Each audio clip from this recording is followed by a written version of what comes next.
తిరుచానూరు శ్రీ పద్మావతి అమ్మవారి కార్తీక బ్రహ్మోత్సవాలను నవంబర్ 28 నుంచి డిసెంబర్ 6వ తేదీ వరకు వైభవంగా నిర్వహించేందుకు అన్ని ఏర్పాట్లు పూర్తి చేసినట్లు టీటీడీ ఈవో శ్యామలారావు తెలిపారు.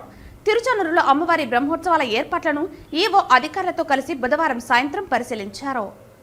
ఈ సందర్భంగా ఈవో మీడియాతో మాట్లాడుతూ టీటీడీలోని అన్ని విభాగాల సమన్వయంతో ఏర్పాట్లు చేసినట్లు తెలిపారు. ఇందులో భాగంగా ఆలయ పరిసరాలలో చలువ పందిళ్లు, రంగోలీలు, క్యూలైన్లు, బారికేడ్లు, అమ్మవారి ఆలయం మాడవీధుల్లో శోభాయమానంగా విద్యుత్ అలంకరణలు చేపట్టామన్నారు. బ్రహ్మోత్సవాలను భక్తులు వీక్షించేందుకు వీలుగా తిరుచానూరు పరిసర ప్రాంతాలతో పాటు పద్మ పుష్కరిణికి 4 వైపులా ఈసారి మొత్తం 20 LED స్క్రీన్లు ఏర్పాటు చేశామన్నారు. పుష్కరిణిలో భక్తులు ప్రవేశించేందుకు, తిరిగి వెళ్లేందుకు వీలుగా గేట్లు, భక్తులకు అవసరమైన ప్రాంతాల్లో తాత్కాలిక మరుగుదొడ్లు, సైన్ బోర్డులు, రేడియో అండ్ బ్రాడ్కాస్టింగ్ ద్వారా ఎప్పటికప్పుడు సమాచారం అందిస్తామన్నారు. పంచమి తీర్థం సందర్భంగా డిసెంబర్ 5వ తేదీ సాయంత్రం నుండి భక్తులు వేచి ఉండేందుకు తిరుచానూరు పరిసర ప్రాంతాలైన ZP high school, Pudi road, Navajeevan, Tiruchanur gate వద్ద 4 హోర్డింగ్ పోర్టులు ఏర్పాటు చేశామని తెలిపారు. ఇందులో మొత్తం 120 కౌంటర్ల ద్వారా దాదాపు 50,000కు పైగా భక్తులకు తాగునీరు, బాదం పాలు, బిస్మిల్లాబాద్, పెరుగన్నం, వెజిటేబుల్ ఉప్మాతో పాటు ఈసారి అదనంగా చక్కెర పొంగలి అందించనున్నట్లు తెలియజేశారు. బ్రహ్మోత్సవాలకు విచ్చేసే భక్తులకు రోజుకు 10,000 మందికి సాంప్రదాయబద్ధంగా అన్నం, పప్పు, సాంబారు, రసం, స్వీట్తో పాటు ఈసారి అదనంగా కర్రీని అన్నప్రసాద వితరణ చేస్తామన్నారు. అమ్మవారి వాహన సేవలను SVBCలో HD క్వాలిటీతో ప్రత్యక్ష ప్రసారాలతో పాటు SVBC ఆన్లైన్ రేడియో, యూట్యూబ్ ద్వారా కూడా ప్రసారాలు అందిస్తామన్నారు.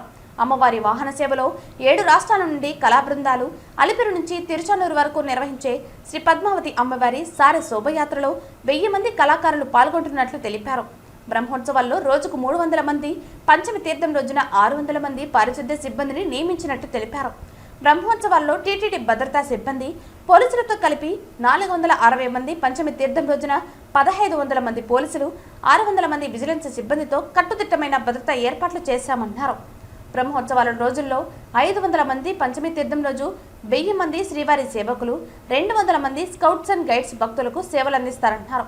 అమ్మవారి బ్రహ్మోత్సవాలు చివరి రోజైన డిసెంబర్ 6వ తేదీ పంచమి తీర్థం ఉత్సవాన్ని పురస్కరించుకొని తిరుమల శ్రీవారి ఆలయం నుంచి సారెను అమ్మవారికి సమర్పించడం ఆనవాయితీగా వస్తోందన్నారు. ఉదయం 10 గంటలకు అమ్మవారి ఉత్సవాలకు స్నపన తిరుమంజనం మొదలవుతుందని, మధ్యాహ్నం 12:15 మధ్య పద్మ పుష్కరిణిలో పంచమి తీర్థం చక్రస్నానం నిర్వహించనున్నట్లు వివరించారు.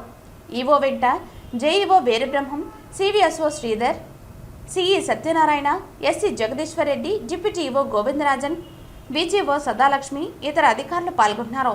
నవంబర్ 28 నుంచి డిసెంబర్ 6 దాకా పద్మావతి అమ్మవారి కార్తీక బ్రహ్మోత్సవాలు జరుపుకుంటున్నాము. ఈ బ్రహ్మోత్సవాలకి అన్ని ఏర్పాట్లు కూడా ఎంతో ఘనంగా చేశాము. ఈ కార్యక్రమంలో ఉదయం పూట 8 నుంచి 10 దాకా, రాత్రి పూట 7 గంటల నుంచి 9 గంటల దాకా వాహన సేవలు కూడా ఉంటాయి. అలాగే డిసెంబర్ 6వ తారీఖున పంచమి తీర్థం కూడా ఉంటుంది. ఆ రోజు విశేషంగా ఎక్కువ మంది భక్తులు వస్తారు. దానికి కూడా ప్రత్యేక ఏర్పాట్లు చేయడం జరిగింది. రేపు రాష్ట్ర ప్రభుత్వం తరపున దేవాదాయ శాఖ మంత్రివర్యులు శ్రీ ఆనం రామనారాయణ రెడ్డి గారు పట్టు వస్త్రాలు పద్మావతి అమ్మవారికి సమర్పించడం జరుగుతుంది. అలాగే ఈ ఏర్పాట్లో భాగంగా విద్యుత్ దీపాలంకరణ, దేవతామూర్తులు, అలాగే వివిధ రకాల విద్యుత్ దీపాలతో అలంకరణ దేవాలయానికి, అలాగే మాడవీధులు, అలాగే తిరుచానూరు, తిరుపతిలో ముఖ్యమైన కూడళ్లలో చేయడం జరిగింది. అలాగే 20 LED స్క్రీన్లు కూడా పెట్టడం జరిగింది. మాడవీధుల్లో పెట్టడం జరిగింది. అలాగే ముఖ్యమైన వీధుల్లో కూడా పెట్టడం జరిగింది. తిరుచానూరులో, అలాగే తిరుపతిలో కూడా అమ్మవారి సారె ఊరేగింపులో డిసెంబర్ 6వ తారీఖున పాల్గొంటారు. అలాగే శ్రీవారి సేవకులు 500 మందిని వాలంటరీగా ఇక్కడ ఈ వివిధ సేవల్లో భక్తులందరికీ సేవలు అందిస్తూ ఉంటారు, టీటీడీ సిబ్బందితో పాటు. అలాగే 200 మంది స్కౌట్స్ అండ్ గైడ్స్ ని కూడా ఉపయోగించడం జరుగుతుంది. అన్నప్రసాదాలు రోజు 10,000 మందికి అన్నప్రసాదాలు ఏర్పాటు చేయడానికి కూడా ప్రత్యేకమైన ఏర్పాట్లు చేయడం జరిగింది.